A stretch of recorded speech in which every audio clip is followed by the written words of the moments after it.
Hello, आपका स्वागत है केमिकल बीटी क्लासेज में। आज हम पढ़ेंगे यूरिया प्रोसेस के बारे में। हम यूरिया को प्लांट में साइपम प्रोसेस के द्वारा बनाते हैं। इसका पुराना नाम स्नेम प्रगति प्रोसेस है। ये हमारी इटली की प्रोसेस है। की प्रॉपर्टी के बारे में समझते हैं। यूरिया का जो मालिकुलर वेट होता है वो होता है हमारा 16.06। मालिकुलर वेट कितना होता है? 16.06।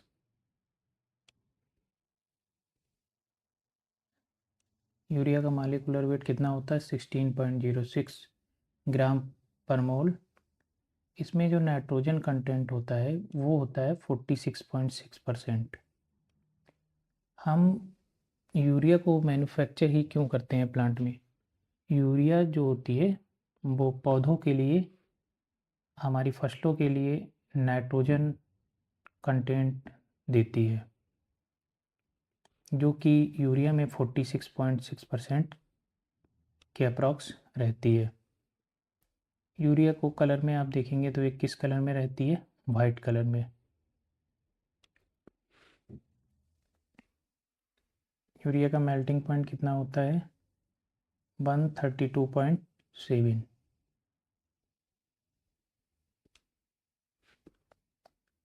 इसका अदर नेम क्या है? होता है कार्बामाइड।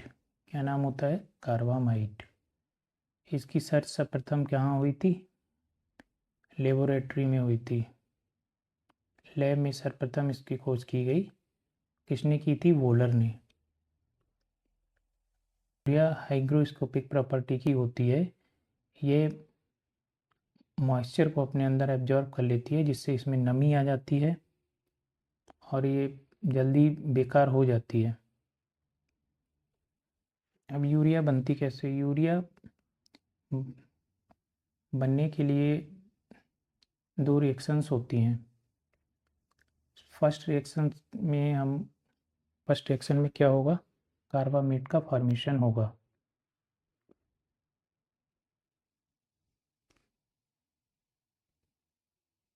फर्स्ट रिएक्शन में हमारा कार्बामेट बनेगा। ये रिएक्शन जो होगी, फर्स्ट केमिकल रिएक्शन एक्सोथर्मिक होगी और ये रिएक्शन बहुत तेज़ी से होती है। दूसरी जो रिएक्शन हमारी होती है वह होती है यूरिया डिहाइड्रेशन की।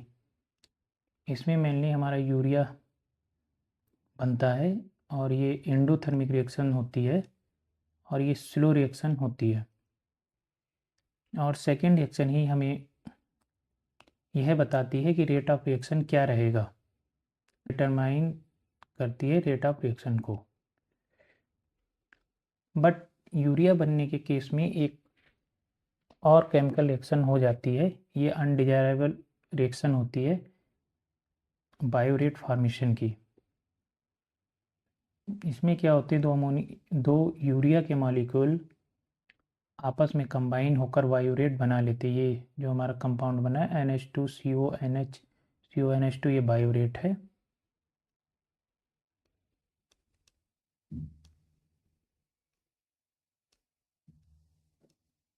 बायोरेट बना लेता है और अमोनिया रिलीज हो जाती है। ये अमोनिया है।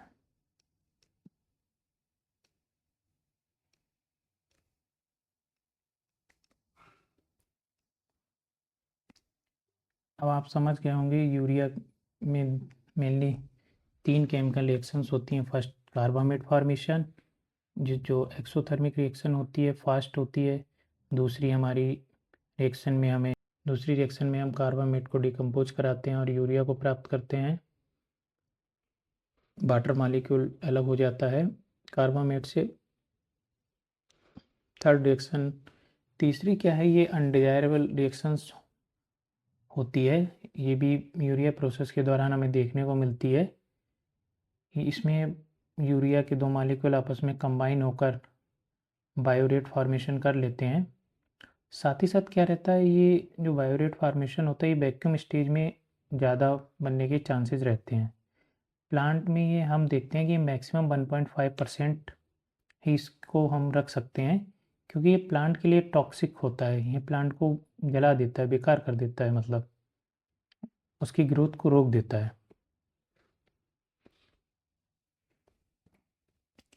बायो रेट मैक्सिमम कितना एक्सेप्टेबल है? 1.5%।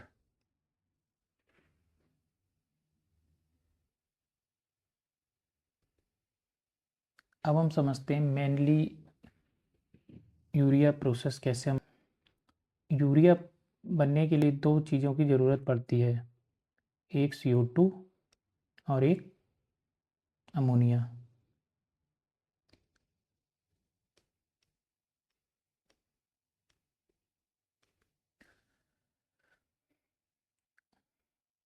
सबसे पहले सबसे पहले क्या होता है, अमोनिया प्लांट से CO2 आती है और अमोनिया ही प्लांट से हमारी अमोनिया आती है।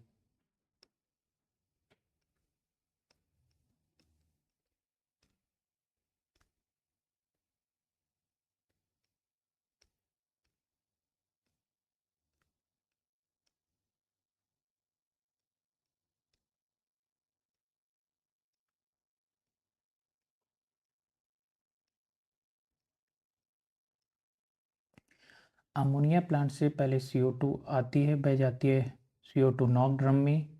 CO2 नॉक ड्रम में हम इम्प्योरिटीज़ को रिमूव करते हैं। इसके बाद CO2 हमारी कंप्रेसर से कंप्रेस होती है। कंप्रेसर से कंप्रेस होने के बाद वह रिएक्टर में इन करती है। रिएक्टर में जब वह नीचे से जाती है तब उसका अप्रॉक्स प्रेशर 156 के आसपास रहता है। 156 के आसपास प्रेशर रहता है।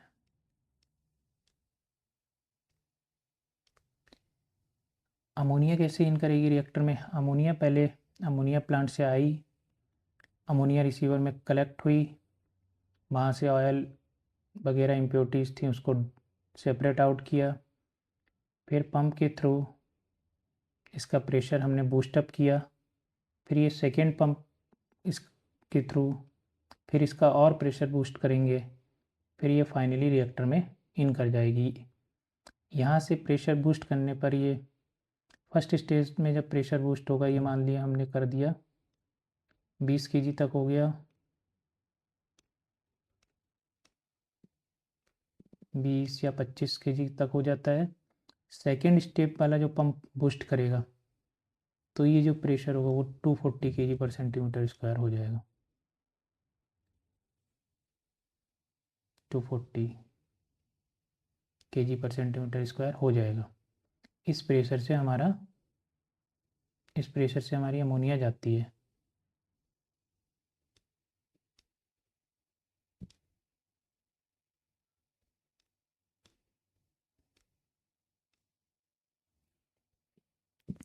एक बार आप फिर से समझें, अमोनिया प्लांट से CO2 आई, CO2 नॉक ड्रम में, वहाँ से इम्प्योरिटी सेपरेट आउट हुई, उसके बाद कंप्रेसर में हमारी CO2 गई, वहाँ से कंप्रेस हुई, प्रेशर उसका बढ़ा, 156 kg के अप्रॉक्स प्रेशर आया हो गया।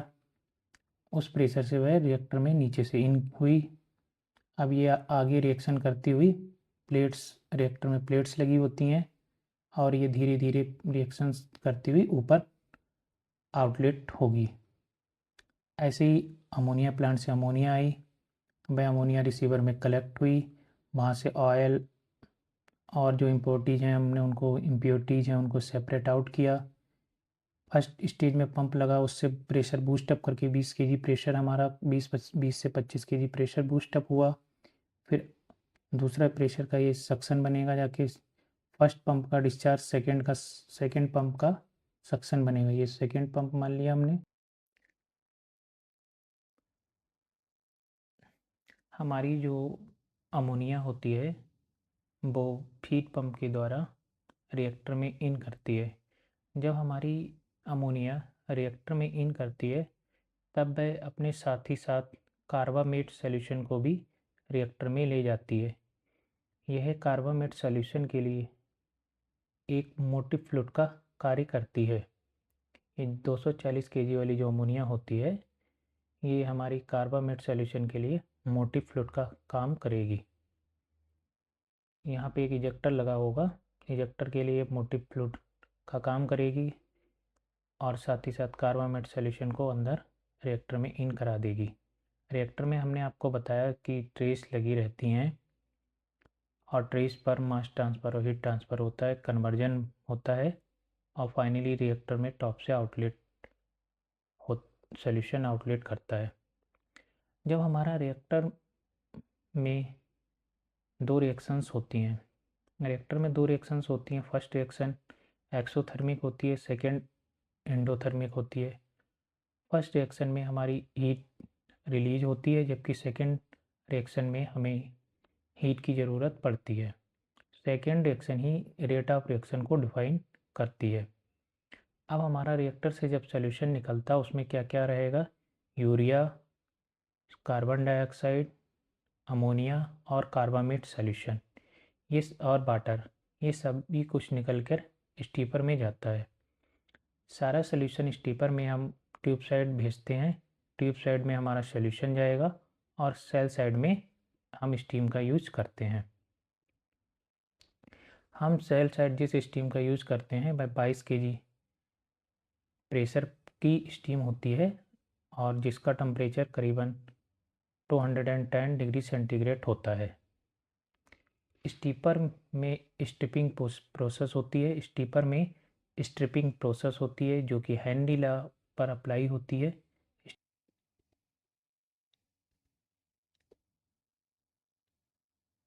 स्टीपर में हेनरी लॉ अप्लाई होता है। अमोनिया CO2 जो होती है वो स्ट्रिप ऑफ हो जाती है यानी सेपरेट हो जाती है और इस प्रकार से यूरिया सॉल्यूशन जो होती है, हमारे सॉल्यूशन जो होगा उसकी कंसंट्रेशन इंक्रीज होने लगती है। स्टीपर का आउटलेट हमारा एमपी डिकम्पोजर में जाता है। MP decomposer medium pressure section रहता है। यहाँ पर हम 17-18 kg के अप्रॉक्स प्रेशर को मेंटेन करते हैं और उस सॉल्यूशन को हम, जो सॉल्यूशन हमारा स्टीपर आउटलेट से आया है उसको हम हीटअप करते हैं और यूरिया की कंसंट्रेशन को बढ़ाते हैं। यूरिया की कंसंट्रेशन एमपी डिकम्पोजर में भी बढ़ जाती है। ये करीबन यहाँ पर 60 to 65% हो जाती है और स्टीपर आउटलेट में यह करीबन हमारी 46% के अप्रॉक्स होती है। एमपी डिकम्पोजर से एलपी डिकम्पोजर में हमारा सॉल्यूशन जाता है। यहाँ पर भी हम कंसंट्रेशन को इंक्रीज करते हैं और एलपी स्टीम से सॉल्यूशन को हीट करते हैं। एलपी डिकम्पोजर के आउटलेट पर हमें 70% कंसंट्रेशन की यूरिया मिलती है जो कि वैक्यूम स्टेज में जाती है। वैक्यूम हम इसलिए लगाते हैं, वैक्यूम सेक्शन में दो चीज़ें मोस्टली रहती हैं, वैक्यूम इवेपोरेटर यानी वैक्यूम कंसंट्रेटर और जो वेपर्स बनेंगी, जो गैस बनेगी और लिक्विड सॉल्यूशन होगा उसको सेपरेट करने के लिए सेपरेटर। साथ ही साथ आपको इस सेक्शन में इजेक्टर्स भी लगे हुए मिलेंगे। इजेक्टर्स का काम क्या होता है, वैक्यूम सेक्शन में वैक्यूम को मेंटेन करना और जो गैस और वेपर्स है उनको अपने साथ ले जाना और उनको आगे कंडेंस करा देना या स्टिप ऑफ कर देना। हमारा जो 70% कंसनट्रेटेड वाला सॉल्यूशन है वो वैक्यूम इवेपोरेटर में जाता है। वैक्यूम इवेपोरेटर में हीट होता है। वैक्यूम, यहाँ पर वैक्यूम होने के कारण वाटर जो होता है वो वैक्यूम सेक्शन में ही सबसे ज़्यादा वेपर फॉर्म में बनता है, वेपर फॉर्म में मिलता है हमें। क्योंकि क्या होता है, वैक्यूम में वाटर का बॉइलिंग पॉइंट कम हो जाता है। बॉइलिंग पॉइंट कम होने से वह बहुत ज़्यादा वेपर्स को बनाता है और टॉप से निकल जाता है सेपरेटर के, कहाँ से, लिक्विड एंड गैस के सेपरेटर के टॉप से मिल जाता है हमें। इस प्रकार फर्स्ट स्टेज में, वैक्यूम की फर्स्ट स्टेज में हमें 95% कंसंट्रेशन, ये फर्स्ट स्टेज है और ये सेकेंड स्टेज है। फर्स्ट स्टेज में हमें 95% तक यूरिया की, फर्स्ट स्टेज में हमें यूरिया की 95 कंसंट्रेशन मिल जाती है, 95% तक कंसंट्रेशन मिल जाती है, जबकि सेकेंड स्टेज में यह 99.7% हो जाती है। सेकेंड स्टेज में भी यही रहता है, जो फर्स्ट स्टेज के लिक्विड सॉल्यूशन जो होता है वो फिर वैक्यूम इवेपोरेटर में जाता है, फिर हीट होता है, फिर उसकी कंसंट्रेशन इंक्रीज होती है, उस लिक्विड सॉल्यूशन की कंसंट्रेशन इंक्रीज करके 99.7% हो जाती है, और जो लिक्विड और गैस पार्ट होता है वो सेपरेट होके आगे चला जाता है, उसको फर्दर कंडेंस कर लिया जाता है। अब सेकेंड स्टेज से जो हमें 99.7% का सॉल्यूशन मिलता है, उसको हम एक पंप के थ्रू पर्लिंग टावर के टॉप पर भेजते हैं। वह पर्लिंग टावर के टॉप पर बकेट में जाता है। पहले कहाँ जाएगा? बकेट में।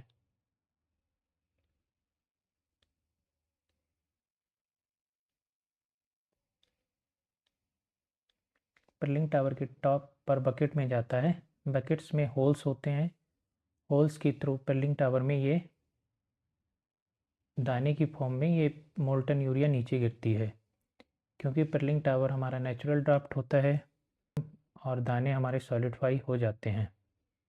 फिर ये दाने स्क्रेपर पे आते हैं, स्क्रेपर से ये स्क्रीनर्स पर आते हैं, स्क्रीनिंग होती है। ओवर साइज जो पार्टिकल होंगे वो यहाँ से सेपरेट हो जाएंगे। कौन से ओवर साइज?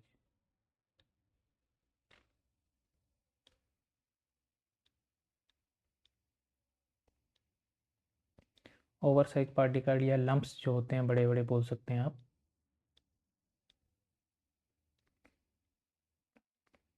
इसके बाद जो यूरिया का रिक्वायरमेंट साइज होता है वो मिल जाता है, और ये आगे बेल्ट कन्वेयर से आगे बढ़ता है।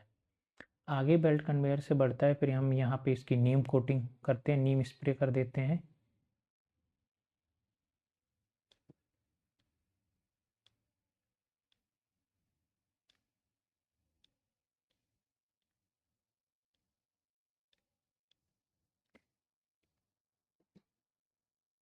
नीम का स्प्रे कर देते हैं। नीम का स्प्रे करने से क्या होता है कि ये किसी अन्य पर्पज़ से यूज़ नहीं की जा सकेगी, क्योंकि पहले लोग इसको दूध में भी मिलावट के रूप में यूज कर लेते थे। अब ये नीम कोटेड जो यूरिया होती है, ये बैगिंग प्लांट जाती है, वहाँ पर ये डिस्पैच हो जाती है। फिर ये रेलवे ट्रैक या अदर ट्रांसपोर्टेशन की मदद से बाहरी स्टेट्स में, बाहरी सिटीज़ में भेज दी जाती है। वैक्यूम इवेपोरेटर में जो होती है, यूरिया की कंसंट्रेशन बढ़ती है, वाटर वेपराइज करता है। यहाँ पर हमें जो क्या करते हैं, आगे सेपरेटर लगा होता है, लिक्विड एंड गैस सेपरेटर। आगे लिक्विड एंड गैस सेपरेटर होता है, जिससे हमारा गैस और लिक्विड पार्ट सेपरेट होता है। हम यहाँ से जो गैस वाला पार्ट सेपरेट होता है उसको हम आगे कंडेंस कर लेते हैं। कंडेंस पार्ट में क्या क्या होता है? वाटर होता है, यूरिया होती है 1%, अमोनिया होती है, और कार्बन डाइऑक्साइड होती है। ये फिर जो कंडेंस पार्ट होता है वैक्यूम स्टेज का, ये हमारा डिस्टिलेशन कॉलम में जाता है।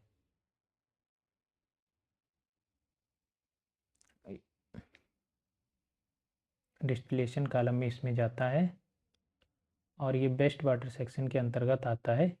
इसमें फिर हम अमोनिया CO2 को रिकवर करते हैं, और हाइड्रोलाइजर का क्या काम रहता है? वह यूरिया को ब्रेक कर देता है अमोनिया और CO2 में, जिससे यहाँ से 1% जो यूरिया होती है वो भी अमोनिया और कार्बन डाइऑक्साइड में चेंज हो जाती है, और फाइनली हमें यूरिया को फाइनली फुल्ली रिकवर कर लेते हैं। और ये पूरी रिसाइकिल प्रोसेस है। जो हमारा रिएक्टर होता है और स्टीपर, वो हाई प्रेशर के अंतर्गत आता है, रिएक्टर और स्टीपर। इस पूरे सेक्शन का प्रेशर 160 kg के अप्रॉक्स रहता है। रिएक्टर का हमारा जो प्रेशर होगा वो कितना होगा? 160 kg, और स्टीपर का 147 kg के अप्रॉक्स रहता है। मीडियम प्रेशर सेक्शन का प्रेशर कितना रहेगा? 17-18 kg के अप्रॉक्स रहता है। लो प्रेशर सेक्शन हमारा कितने अंतर्गत रहेगा, 4 kg।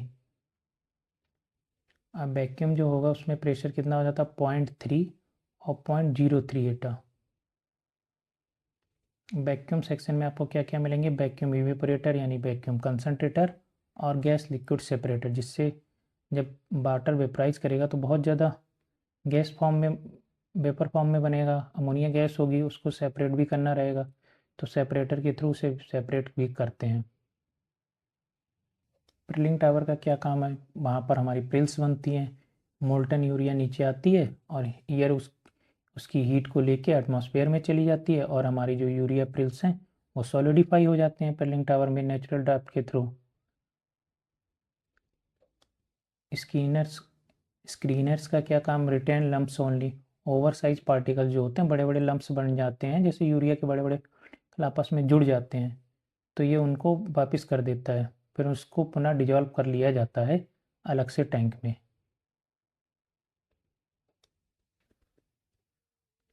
नीम ऑयल कोटिंग, अब हम यूरिया में फिर नीम ऑयल का स्प्रे करते हैं। नीम ऑयल स्प्रे क्यों करते हैं, जिससे हम यूरिया धीरे धीरे डिकम्पोज हो, पौधों को अच्छी मात्रा में मिल सके, फसल को अच्छी मात्रा में मिल सके नाइट्रोजन कंटेंट।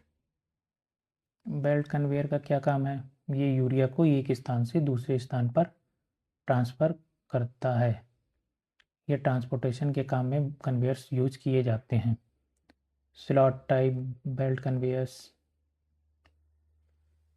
चैन कन्वेयर्स अलग अलग प्लांट्स में यूज देखने को आपको मिलते हैं।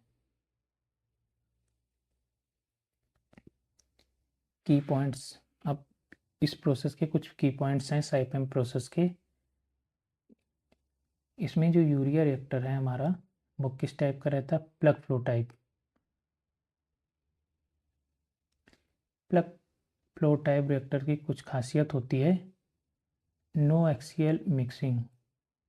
नो एक्सियल मिक्सिंग का मतलब इसमें रिएक्टेंट जो होंगे वो एक बार आपस में मिक्स करेंगे और स्टेज बाय स्टेज आगे बढ़ते चले जाएंगे, दोबारा पैक मिक्सिंग नहीं होती है। कंटिन्यूस फ्लो, और जो प्रोसेस होती है हमारी वो कंटिन्यूस होती है, एक सिरे से हमारे अमोनिया CO2 रिएक्टर में नीचे से इन करती रहती है, प्लेट्स में धीरे धीरे कन्वर्जन के थ्रू यूरिया बनता रहता है और टॉप से आउटलेट होता रहता है सॉल्यूशन हमारा।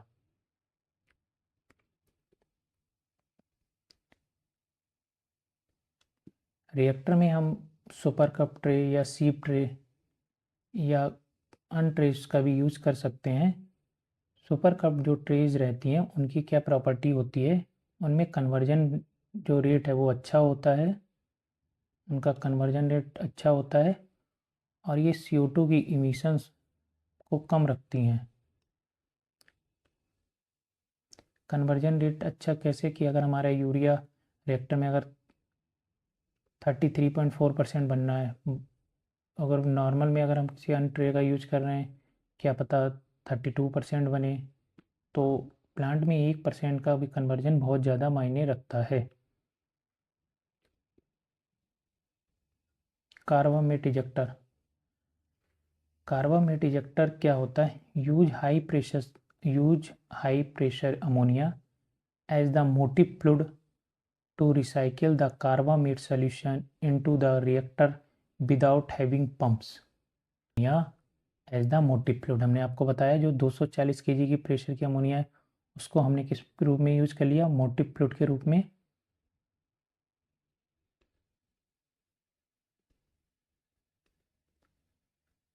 To recycle the carbamate solution, कौन से सोल्यूशन को, कार्बामेट सोल्यूशन जो होगा उसको दोबारा रिसाइकिल कर दिया जाएगा। इनटू द रिएक्टर, किसमें इन कराएंगे हम, रिएक्टर में, विदाउट हैवी पंप्स, किसी भी हम पंप का यूज नहीं करेंगे। ये इस प्रोसेस की सबसे बड़ी खासियत है।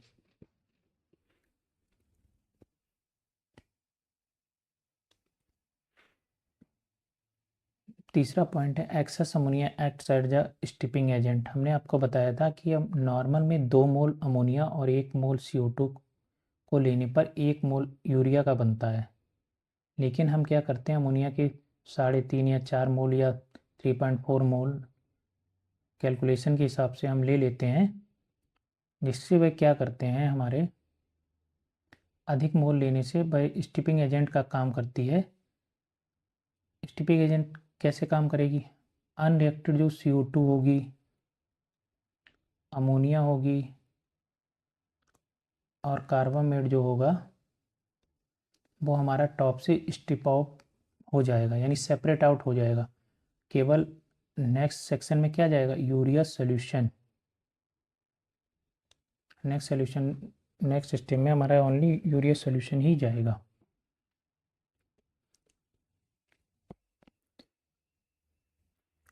ये कैसे करते हैं हम?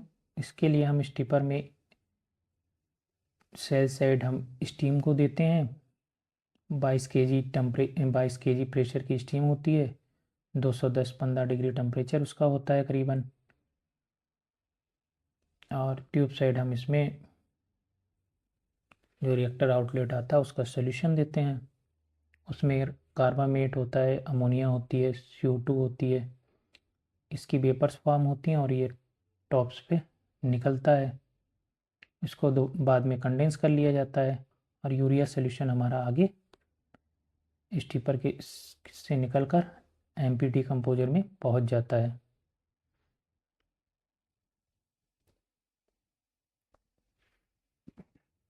स्टीपर हमारा वर्टिकल लगा होता है और स्टीपर किस टाइप का होता है? फॉलिंग फिल्म एक्सचेंजर है। क्योंकि वर्टिकल लगा है, फॉलिंग फिल्म ये फिल्म टाइप की बनाएगा अपनी ट्यूब्स के अंदर, क्योंकि इसमें फेरुल्स लगे होते हैं। डिस्ट्रीब्यूटर का जो काम करते हैं, क्या लगे होते हैं? फेरुल्स, जो डिस्ट्रीब्यूटर्स का काम करते हैं और ट्यूब्स के चारों ओर एक फिल्म की स्ट्रक्चर बना लेते हैं। और ट्यूब्स की दूसरी साइड क्या रहता है? सेल में हमारी स्टीम रहती है।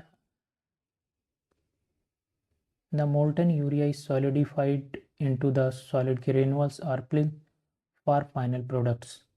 हमारी जो मोल्टन यूरिया होती है वह सॉलिडिफाई हो जाती है फाइनल प्रोडक्ट्स के रूप में। कहाँ पर ये सॉलिडिफाई होती है? पर्लिंग टावर में, जहाँ पर ये नेचुरल ड्राफ्ट के थ्रू एयर को हीट अपनी दे देगी। वैक्यूम में हमारी 2 स्टेजेस होती हैं, फर्स्ट और सेकंड। इसमें ही बायोरेट फॉर्मेशन होने का ज़्यादा चांसेस रहता है, क्योंकि हमारा जो सॉल्यूशन होता है वो हाईली कंसनट्रेटेड होता है। और बायोरेट से हम बचाते कैसे? कि हम उसको कम रेजिस्टेंस टाइम देते हैं कि सॉल्यूशन हमारा ज़्यादा देर होल्ड ना करे एक जगह पर।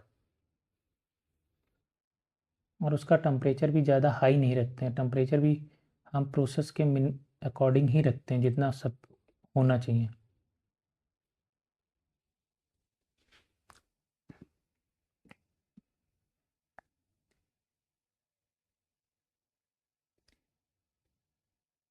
Remove the deposition by hot water is called flushing. कभी कभी क्या होता है, हमारे पाइपलाइंस यूरिया इतनी कंसनट्रेटेड होती है कि पाइपलाइंस को चोक कर देती है। तो उसको हम क्लीन आउट कैसे करते हैं?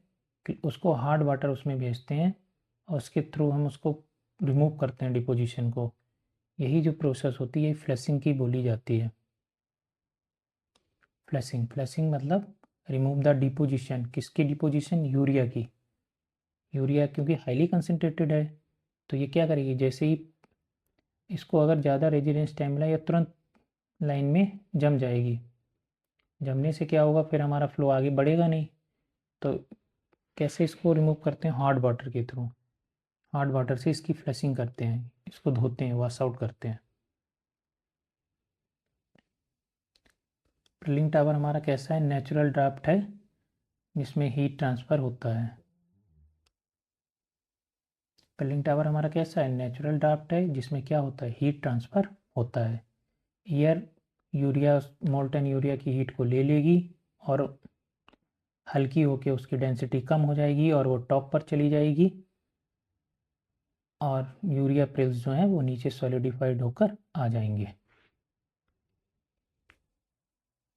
Grylls size depend on bucket velocity. जो प्रिल्स बनते हैं यूरिया के, आपको जो दाने देखने को मिलते हैं वो हमारी बकेट की वेलोसिटी पर डिपेंड करते हैं। अगर हमारी जो यूरिया सॉल्यूशन वैक्यूम स्टेज से जाता कहाँ है, पहले बकेट में। बकेट जब मूव कर रही होती है, बकेट की जो वेलोसिटी होती है, बकेट में होल्स होते हैं, उसी से ये दाने बकेट में होल होते हैं, उससे ही सॉल्यूशन हमारा नीचे आता है और वही फिर सॉलिडिफाई हो जाता है। तो अगर हम बकेट की वेलोसिटी को हम तेज़ कर देंगे तो हमारे जो दाने हैं वो छोटे छोटे हो जाते हैं, और बकेट की वेलोसिटी को हम अगर ज़्यादा कम कर देंगे तो हमारे दाने बड़े बड़े हो जाएंगे। तो हम बकेट के वेलोसिटी को ऑप्टिमम ही रखते हैं। ये सब चीज़ें कैलकुलेशन पर डिपेंड होती हैं। CO2 जो रिएक्टर के अंदर प्रवेश करती है वह हाईली कोरेसिव नेचर की होती है। उसके लिए हम रिएक्टर की जो डिजाइनिंग करते हैं उसका मटेरियल जो है वो काफ़ी अच्छा, काफ़ी कॉस्टली मटेरियल्स लगाते हैं। उसमें लेयर्स होती हैं रिएक्टर्स में कई।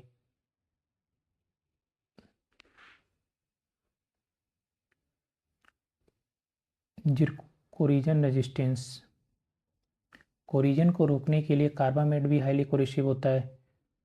उसको कोरिजन को रोकने के लिए हम जिरकोनियम का यूज करते हैं। साथ ही साथ क्या करते हैं, हम कंप्रेशर के थ्रू पेशिवेशन ईयर की एक लेयर बना देते हैं, जिससे हमारा जो कोरिजन हो वो कम से कम हो।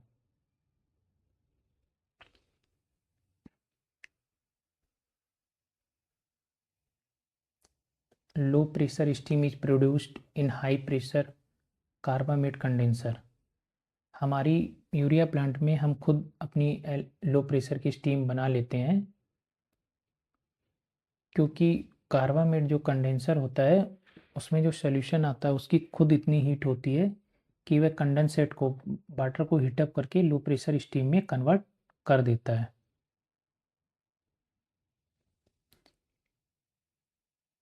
फ्री फॉल हाइट, हमारी बकेट से जो यूरिया, मोल्टन यूरिया गिरती है और नीचे जो टॉप तक स्केपर्स तक जब आती है, उसकी जो हाइट होती है वही फ्री फॉल हाइट होती है।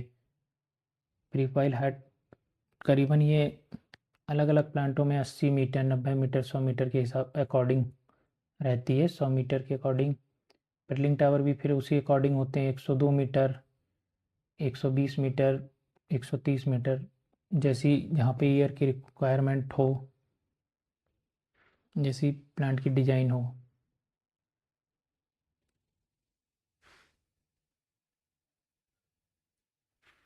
यूजिस, हम यूरिया को कहाँ यूज करते हैं, एग्रीकल्चर, अपनी फसलों की ग्रोथ के लिए। एक्सप्लोसिव, यूरिया से एक्सप्लोसिव्स भी बन जाते हैं।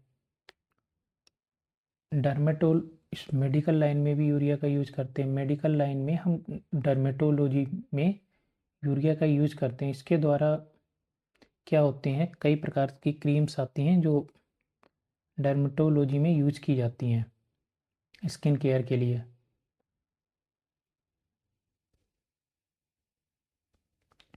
यूरिया को नीम कोटिंग करने के क्या फ़ायदे हैं? स्लो नाइट्रोजन रिलीज, यूरिया क्या को अगर नीम कोटिंग कर देंगे तो जो हमारा नाइट्रोजन जो होगा वो धीरे धीरे रिलीज होगा, जिससे पौधों को अच्छी मात्रा में नाइट्रोजन कंटेंट मिल जाएगा।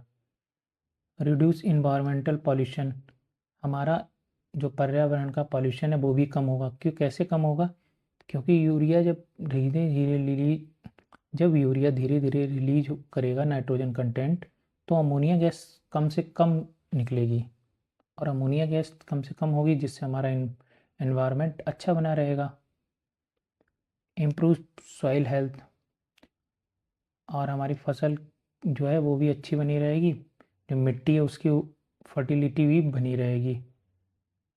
रिड्यूस पाउडरिंग, और हमारा जब हम पैकिंग करके हम जब यूरिया को बैग्स में भेजते हैं, ट्रांसपोर्टेशन करते हैं, तब वो पाउडर फॉर्म में या डस्ट फॉर्म में बदल जाती है, तो उस पाउडर फॉर्म या डस्ट फॉर्म में वह कम से कम बदलेगी। यूरिया प्लांट में साइपम प्रोसेस, यूरिया की साइपम प्रोसेस में आपको वेस्ट वाटर सेक्शन भी देखने को मिलेगा। वेस्ट वाटर सेक्शन के अंतर्गत आप वहाँ पर डिस्टिलेशन देखेंगे और हाइड्रोलाइजर देखेंगे, रिफ्लेक्स। पूरी साइपम प्रोसेस पूरी रिसाइकिल प्रोसेस है। इसमें हम अमोनिया CO2 को रिसाइकिल करके पहले वेस्ट वाटर से हम उसको LP सेक्शन में, LP से फिर MP सेक्शन में, MP से फिर HP सेक्शन में, फाइनली कार्बामेट कंडेंसर के सॉल्यूशन को हम इजेक्टर के थ्रू रिएक्टर में इन करा देते हैं।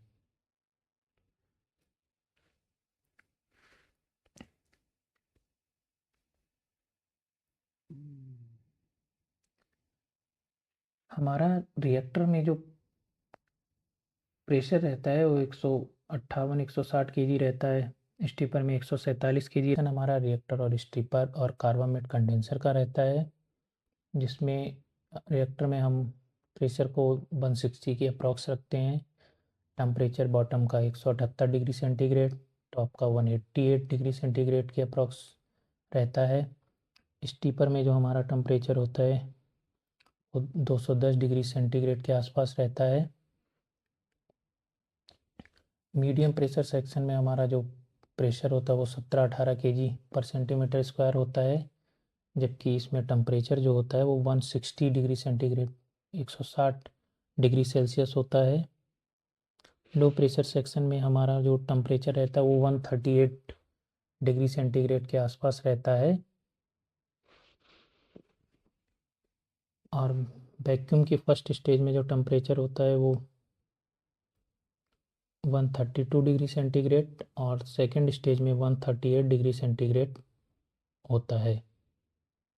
कंसंट्रेशन जो होती है वो हमने आपको बताई दी। रिएक्टर में 33.4% के अप्रॉक्स, स्टीपर में 47.6% के अप्रॉक्स, मीडियम प्रेशर डिकम्पोजर में, मीडियम प्रेशर सेक्शन में 60 to 65% के अप्रॉक्स यूरिया कंसंट्रेशन होती है। LP से जब आउट करती है लो प्रेशर से, उसमें 70 to 72% यूरिया कंसंट्रेशन होती है। और वैक्यूम की फर्स्ट स्टेज में हमारी 95% यूरिया कंसंट्रेशन और लास्ट स्टेज में 99.7% यूरिया कंसंट्रेशन होती है। एक हम आपको अप्रॉक्सीमेट डाटा बता रहे हैं, अलग अलग प्लांट में ये थोड़ा सा ऊपर नीचे हो सकता है। ये साइपम प्रोसेस के अंतर्गत ये डाटा अप्रॉक्स ही रहते हैं।